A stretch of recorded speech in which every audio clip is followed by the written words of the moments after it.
كأس عالم جديدة. وهذه لقطة أولى وهدف أول يضيع بعد غلطة كانت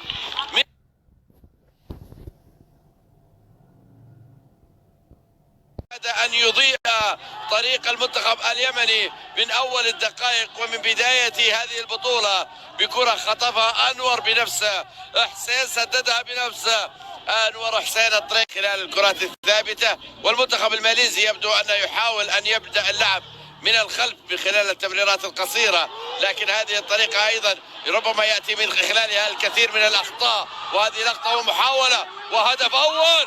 يا ساتر يا ساتر، حالة غريبة، حالة غريبة في هذه اللحظات من المنتخبين وجاء الضغط بنتيجة وبهدف وبفرصة بعد أن كان في إضاعة فرص واضحة من بداية المباراة.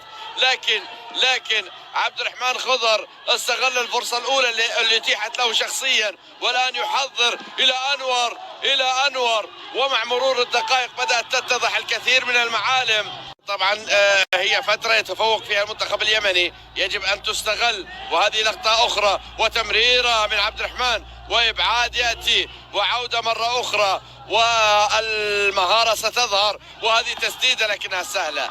المهارة على مجريات الشوط الأول على الأقل حتى الآن، لكن واضح الفروقات الفردية بين لاعبي المنتخبين، واضح الفروقات الفردية للمنتخب اليمني أكثر والمهارة. وهذه لقطة وفرصة وتسديدة وتصدي يأتي بعد تسديدة ما كانت بعد مجهود خيالي من عبد الرحمن الخضر